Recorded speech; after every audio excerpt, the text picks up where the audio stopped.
Selamat datang di channel Simar Imam. Sembari mendengarkan tinggalkan like dan komentarnya bosku. Bab 18, Cao Cao. Kamu, diamlah. Ular yang lebih besar mendesis pada Sumin.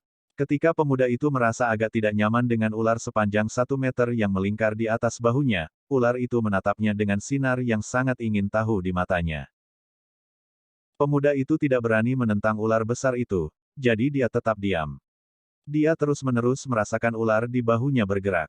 Dia menyelidiki semuanya mulai dari kaki dan sepatunya hingga bagian dalam pakaiannya.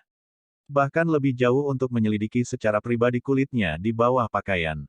Ini menyebabkan pemuda yang terintimidasi dan ketakutan itu semakin gemetar karena dia takut dengan apa yang mungkin dilakukan ular itu. Ular yang lebih besar dengan santai berbaring di atas cabang pohon dan sepertinya kedua ular itu berkomunikasi seperti sebelumnya. Ini adalah sesuatu yang mengejutkan Sumin. Dia tidak pernah membayangkan bahwa sebatang pohon dapat berkomunikasi. Meskipun dia menganggapnya sebagai komunikasi, dia tidak bisa tidak bertanya-tanya tentang bagaimana hal itu dilakukan. Tidak ada kata yang terucap, tetapi dari waktu ke waktu ular itu mengangguk atau menggelengkan kepalanya. Lidahnya terus-menerus merayap dan matanya hanya terfokus pada pohon di depannya. Setelah apa yang tampak seperti keabadian, kemarahan bisa terlihat di mata ular itu. Namun, tidak butuh waktu lama sebelum kemarahan itu digantikan oleh kelembutan dan permintaan maaf. Sekali lagi, percakapan itu sepertinya berlanjut. Sumin telah berdiri di dekat pohon selama berjam-jam. Dan ketika dia berdiri di sana, ular kecil itu telah menyelidiki seluruh tubuh pemuda itu. Setelah beberapa saat, akhirnya menemukan tas kecil di pinggangnya di mana dia masuk dan meringkuk di dalamnya. Itu hanya memungkinkan wajahnya terlihat. Setelah 1 jam lagi, ular itu tiba-tiba berjalan ke arah anak laki-laki itu. Melihatnya, ular itu menghela nafas dalam-dalam. "Kamu, manusia," dia memanggil. Tanpa membuang waktu, Sumin melangkah maju. "Putraku, Cao Cao, sudah lama sekali ingin berpetualang," dia memulai sambil melihat kepala ular tidur yang terlihat di tasnya. "Kamu harus membawanya bersamamu dalam perjalananmu, dan kamu harus memiliki tanggung jawab pribadi atas dia," ular itu melanjutkan, "kamu harus membuat ikatan darah dengan putraku yang manis hanya untuk memberikan otoritas padanya. Jika Anda pernah menganiaya dia atau menjualnya, Anda akan segera menemukan diri Anda mati. Saya tidak perlu bertindak karena putra tersayang saya cukup kuat untuk menyingkirkan seseorang dengan peringkat prajurit bintang 1 yang tidak berguna." Mendengar ini, Sumin merasakan getaran di tulang punggungnya. Dia dengan cepat mengangguk sebagai jawaban sambil menggigit jarinya dan membiarkan darah menetes keluar. Ular besar itu tiba-tiba menyayat dahi ular kecil itu. Dalam beberapa saat, ular itu bangun dan menjerit ketakutan. Melihat tindakan ular yang lebih besar, hati Sumin menjadi dingin. Dia sebelumnya menyebut bayi ular itu sebagai putra kesayangannya. Tapi sekarang dia telah memotongnya, sesuatu yang bisa dilakukan dengan cara yang lebih sederhana. Berani untuk tidak mengatakan apa-apa, Sumin tetap diam saat dia membiarkan darah mereka bercampur. Perasaan aneh memenuhi anak muda itu ketika dia merasa seolah-olah sebagian dari jiwanya tersedot ke dalam binatang buas di dalam tasnya. Sebagai imbalannya, dia mendapatkan sedikit jiwa ular. "Sakit, sakit, sakit." Suara remaja bergema di seluruh kesadaran Sumin. Itu adalah suara yang dipenuhi dengan kemarahan. Kedengarannya seolah-olah suara itu berasal dari seorang anak berusia 10 tahun. Mendengar suara itu, mata Sumin melebar karena terkejut dan dia menatap ular yang tergeletak di tasnya. Matanya tertutup. "Jangan menangis," kata pemuda itu. Dia benar-benar lupa tentang ular besar dan pohon yang berada tepat di sebelahnya. Seluruh keberadaannya terfokus pada ular karena dia bisa merasakan kesedihan dan kemarahan di hati ular. Mengambil ular kecil itu, Sumin meletakkannya di lehernya dan ular kecil itu mengizinkannya untuk memindahkannya persis seperti yang dia inginkan. Begitu ular itu dikeluarkan dari dompetnya, Sumin mengaduk-aduk tasnya dan dengan cepat menemukan ramuan obat yang dia kenali. Dengan ramuan itu, dia membiarkan ular kecil itu tidur di dalam tas lagi sebelum dia merobek ramuan itu dan meletakkannya di mulut ular sepanjang 1 meter. "Makan ini," katanya dengan suara lembut. Situasi itu membuatnya teringat bagaimana Suwu mencuri tanaman obat untuk menyembuhkannya. Sekarang, dia telah menggunakan ramuan curian untuk menyembuhkan orang lain. Entah bagaimana, dia bisa mengerti bagaimana perasaan Suwu selama dia merawatnya. Senyum sedih terlihat di wajahnya saat dia dengan lembut menepuk kepala kecil Cao Cao setelah dia memberinya ramuan untuk dimakan. Berdiri di sampingnya, pohon dan ular itu benar-benar terkejut. Mata ular itu dipenuhi dengan rasa tidak percaya, namun, segera berubah menjadi tawa. Melihat pohon besar itu, matanya dipenuhi kelembutan saat dia mengangguk dengan lembut. Pergi dan jelajahi dunia dengan Cao Cao kecil kita, kata ular itu dengan suara lembut. Selama kamu memiliki Cao Cao bersamamu, kamu diterima di dalam lembah ini. Tetapi jika Anda tiba tanpa dia, saya dapat menjamin bahwa Anda akan mati dengan kematian yang menyiksa. Mengangguk, Su Min sudah menduga bahwa kembali tanpa ular kecil itu sama saja dengan bunuh diri. Namun, mendengar kata-katanya masih membuatnya merasa sedikit khawatir. Ular kecil itu tertidur seolah-olah percakapan itu tidak ada hubungannya dengan dia. Satu-satunya hal yang dirasakan sebelum tidur adalah bahwa manusia ini, yang telah memberinya herbal, adalah orang yang baik. Ular kecil itu hanyalah seorang anak kecil. Dia langsung merasa aman, jadi dia pergi tidur saat ramuan obat membantu luka di dahinya sembuh. Silakan datang ke sini kapanpun Anda perlu, tetapi jangan terlalu banyak mengonsumsi jamu, ular itu memperingatkan. Meskipun kami mengizinkan Anda untuk mengambil beberapa, Anda hanya dapat mengisi tas Anda 2 kali setahun.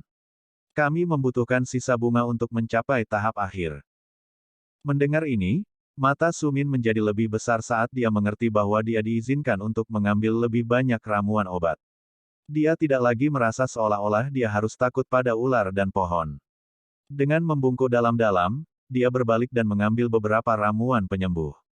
Meskipun dia memilih beberapa dari mereka, dia tetap memastikan untuk tidak mengambil lebih dari apa yang dia bisa muat di tasnya. Saat ini, dia tidak dapat memasukkannya ke dalam tas karena ada ular kecil di dalamnya. Dia baru saja menyelipkan mereka ke dalam jubahnya sebelum keluar dari lembah misterius yang dipenuhi kabut. Bepergian melalui puncak pepohonan, Su Min dengan cepat menemukan jalan pulang ke sarang yang telah dia buat sebelumnya.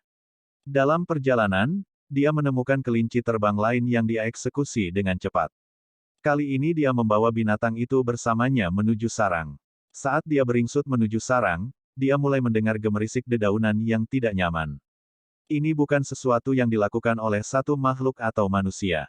Itu jelas dilakukan oleh seluruh kelompok atau gerombolan. Saat dia beringsut lebih dekat, dia tiba-tiba bergerak jauh lebih lambat. Matanya waspada dan inderanya membentang hingga batasnya saat mereka mengamati segala sesuatu di sekitar mereka. Merasakan perubahan pada jiwa dan kewaspadaan Su Min, Cao Cao perlahan terbangun dan matanya menatap ke kejauhan. Dia sama siapnya dengan anak laki-laki yang lebih tua yang berusaha untuk tetap berhati-hati. Saat dia perlahan mendekat, dia memperhatikan bahwa suara itu tidak berasal dari tanah. Sebaliknya, itu berasal dari sarang yang dibuat Su Min. Dia segera melihat sekelompok 7 pria datang ke pandangan. Dia langsung berdiri dan sedikit mundur. Suara Cao Cao terdengar di benak Su Min. Mengapa mundur? Namun, pemuda itu masih tidak tahu bagaimana menjawab pertanyaan di benak ular itu seperti yang bisa dikatakan Cao Cao dalam pikirannya. Dia tidak tahu bagaimana berkomunikasi tanpa perlu membuka mulutnya. Sebaliknya, dia hanya menggelengkan kepalanya saat dia mundur. Oh benar, sebuah suara kecewa terdengar di benaknya. Kamu hanya orang lemah. Saya bisa berurusan dengan para pembuat onar jika saya tidak harus merawat luka di dahi saya. Mendengar suara itu, Su Min hampir mendengus hanya untuk menghentikan dirinya sendiri di saat-saat terakhir. Sambil menggelengkan kepalanya, dia mulai menjauh dari lokasi di mana dia sebelumnya. Setelah melakukan perjalanan melalui pepohonan selama beberapa jam lagi, dia akhirnya menemukan tempat yang sepertinya tidak ada manusia. Dia membangun sarang kecil untuk mereka berdua tinggal. Sepanjang pelarian diam-diam, Su Min membawa kelinci bersamanya. Setelah akhirnya membuat sarang lain, dia menemukan lebih banyak batu besar dan mulai memasak binatang itu. Segera setelah Su Min membawa batu ke sarangnya, Cao Cao sangat penasaran dengan apa yang terjadi. Matanya berbinar dengan rasa ingin tahu ketika dia melihat bagaimana binatang itu dimasak di atas batu. Pada awalnya, dia hanya mengamati prosedurnya karena dia belum pernah melihat yang seperti itu sebelumnya. Saat daging sedang dimasak dan aroma memenuhi udara, Cao Cao mulai mengeluarkan air liur. Dia terus-menerus bertanya apakah dia diizinkan untuk makan sedikit atau tidak. Su Min cukup khawatir karena aroma daging yang dimasak bisa menarik perhatian orang lain. Ketika dia melihat ular kecil itu, dia merasa bahwa ular itu sama sekali tidak selemah dia. Dia percaya bahwa ular itu tidak akan bertarung demi manusia yang lemah, tetapi dia akan bertarung demi makanan yang dilihatnya. Terkekeh sedikit, Su Min menatap ular yang matanya terpaku pada daging. Dia tidak bisa menahan tawa pada ular itu. Meskipun dia menertawakannya, dia menghabiskan beberapa waktu untuk melihat pangkat ular itu. Dia heran melihat bahwa aura yang dipancarkannya jauh lebih kuat daripada prajurit bintang 3 yang dia temui sebelumnya. Setelah berbagi darahnya dengan binatang itu, sesuatu telah terjadi. Su Min merasa seolah-olah dia juga mampu berkomunikasi dengan binatang itu tanpa berbicara. Ketika mencoba melakukannya, dia menyadari bahwa dia perlu menggunakan bagian lain dari otaknya yang tidak pernah dia gunakan saat berbicara secara alami. Butuh beberapa saat sebelum dia berhasil menyempurnakannya. Selama waktu ini, pemuda itu dengan cepat mengerti bahwa Cao Cao mulai bosan. Dia telah mengulur waktu dengan memberi ular muda itu lebih banyak dan lebih banyak daging kelinci yang dimasak. Ini tampaknya bekerja dengan sangat baik. Setelah kesalahan yang tak terhitung jumlahnya, Su Min akhirnya mengerti bagaimana berbicara hanya menggunakan kehendaknya. Melihat daging kelinci yang tersisa, Su Min hanya bisa menghela nafas berat ketika dia menemukan beberapa daging kering dari tasnya dan memakannya bersama dengan sebotol anggur berkualitas. Ternyata seluruh kelinci telah lama dimakan oleh Cao Cao kecil. Kamu tidak seburuk itu, kata ular itu dengan suara lelah saat merayap di sebelah Su Min. Melihat manusia itu duduk dengan kaki disilangkan dan matanya terpejam, dia melihat setitik emas demi setitik muncul entah dari mana. Ular kecil itu dengan cepat melingkar di pangkuan pemuda itu dan menutup matanya dengan puas. Su Min menghabiskan malam berkultivasi, seperti malam lainnya.